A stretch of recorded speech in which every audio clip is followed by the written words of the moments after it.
Hey, what is going on, guys? My name is Juicy Player, or you can just call me JP, and today I'm going to be bringing you guys another episode of Storytime Saturday. Storytime Saturday is a series that I do on my channel, pretty much just telling you guys life stories that happen in my life, and they are crazy and amazing, so hopefully you guys do enjoy it. But today I'm going to be telling you guys about one of my first near-death experiences, well, pretty much the time that I almost died. So I actually did tell this story, like this was probably the first ever Storytime Saturday that I did, and I thought it was really interesting and a moment that I will never forget, so hopefully you guys do enjoy it.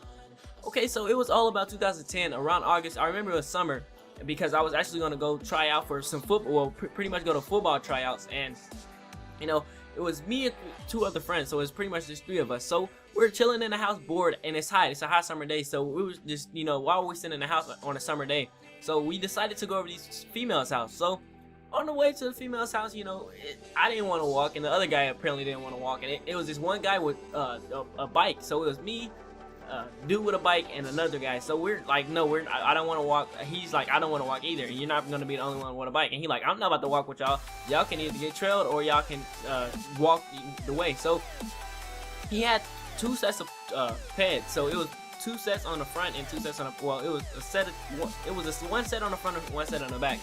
And you know, me being a stupid dummy idiot, I guess, I decided to get on the front, and I don't even know what I was thinking. It was this really steep hill that we had to go down to get to the female's house. So, you know, I get on the front and I'm facing towards him. I do not know why I did this. This was probably the stupidest thing I ever done in my life. So I'm facing towards him while he's trying to steer and drive the bike pretty much, and I'm just looking at him, and the whole time we going down this hill, so we sitting there laughing and just goofing around pretty much, and we're flying down the hill, flying, like I'm saying flying. I don't even know like how fast we were going, but I know we were going super fast. And we're sitting here, he's wiggling and shaking and stuff. The whole time I'm not even thinking about him crashing or falling or anything like that, and we're just having fun pretty much. So once we go down, we're going. I feel that we get to the bottom of the little hill, and just out of nowhere, boom! We all just fly off the bike. So we actually hit the car. Like it was this truck, the mirror, like a tall truck, and the mirror was up and like really high up. And I hit my head on the back of it. Once I hit my head, I was like the first person to hit impact. They flew over. I don't know how far they flew, but it was really far. It was way farther from where we started off, where we originally started off. Excuse me.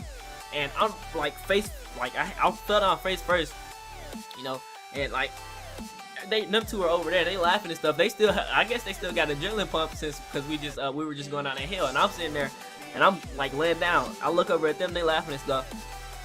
And I lift up, and I feel just like a bunch of just like water stuff just dripping down my arm and my neck and just my back.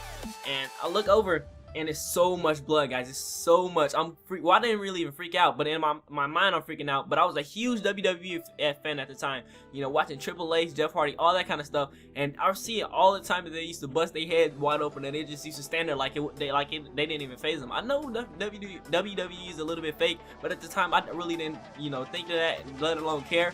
And I was like the first thing I was thinking about is Triple H. Like I was like, will Triple H cry or anything like that? And I was like, no. So I'm not about to sit here and cry. And the blood's just dripping down my back and stuff. And I'm just standing there, and I had on a white t-shirt, so the white t-shirt was completely filled in blood. And I'm standing there, and they laughing and stuff. I'm looking at them like with an evil eye, like the Undertaker. And I'm just sitting there staring at them like, what are y'all laughing at? And they sitting there laughing. I'm pretty sure they can see the blood and stuff. And I'm just sitting there like just thinking like, did this really just happen? And they telling me, they start walking back up the hill. We had forget way all about just going to the girl's house. They start back walking up to the hill to go back to my friend's house. And I'm just sitting there, and they're like, come on, Desmond, come on. And I'm like standing there like, no. So I decided to walk up with them, and they called my mom. Once they called my mom, like, well, they called my mom, and I went back to the house. I go back to the house, and his sister, she got some peroxide, and she just started putting it on my head. And the whole time, like, I never really thought about it. I wasn't crying. I pretty much didn't even feel it at the time. And it's in the back of my head. I had a scar in the back of my head, and like two other scars, one on my back, well, both of them on my back, one right around my shoulder, and one a little bit lower. So like the whole time I'm just sitting there, like, I did not start crying until she put that peroxide on my head. As soon as she started putting that, like soon as she touched me with the peroxide, I started bursting out in tears, like like. And then I had a little bit of hair at the time, so it was kind of hard for her to actually get all the blood and stuff out, to make sure nothing was infected. So she had to press down a little bit harder and just, you know, just try to clean it a little bit more. And it's just gushing blood, and I'm sitting there crying and everything. So once my mom get there, she rushed in the house like, where my baby at? Where my baby at? This, da. And you know, pretty much just the things that an overprotective mom would do. So she got me. We go in the car, and I'm sitting there, and she told me to take off my shirt. So I took my shirt off, and there's like so much blood on the shirt, so much, the most blood I've ever seen in my life. And she makes me cover it up with my head. We get there, and we get rushed to the emergency room, and I get into the whatever room, I guess, the emergency room, and they tell me to lay down, and I can't remember. I think I took a nap or something like that. Like at this part, I don't know. It's probably just a memory loss or something like that. But I cannot remember what happened. Like from the time that I actually got into the hospital and the time that I was in the emergency room. Next thing I remember, like the only thing I remember now is I was sitting there, and my mom told my dad to come. And once my dad got there, I'm talking to him. He like, "You all right?" He was like, "I almost lost you there, man. Like my nickname is man. He like, "I almost lost you there, man. Whatever that is." You know, just pretty much talk, like giving a basic dad talk, you know, knowing that I could have died or something like that. And he actually leave, and my mom come back in, and she like, they about to give you some stuff so you can go to sleep real quick. And once you wake up, they gonna give you your stitches and your staples. So I'm like, all right, I'll go to sleep. And they wait, before I go to sleep, they patch my head up. I remember this, they patch my head up with something, I don't even know what it is. And they patch my head up, and I lay down and go to sleep pretty much. So when I wake up, there's so much blood on the pillow, like so much blood. And I'm thinking, I was thinking like I could have died in my sleep, like this is so crazy. So I go to sleep, and my mom look at me. She like, "You finally woke." And once I got up, they came in. I guess she called them in, and they came in and they gave me staples and stitches.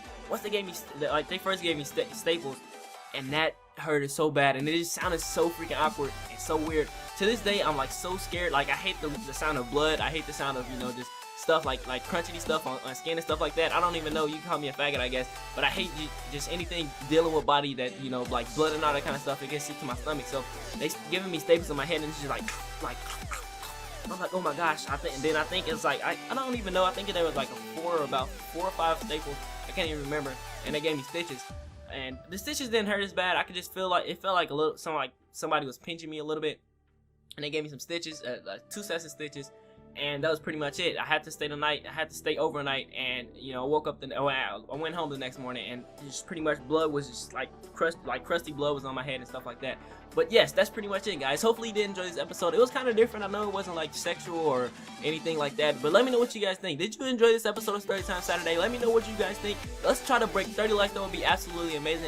And if you're still watching, let's comment Juice Nation or something like that, just to let me know that you guys are still watching to this point in the video. But anyways, guys, thank you for watching. If you did happen to enjoy this, please be sure to leave a like, rate, comment, and subscribe. It's been Juicy Player, and I am out.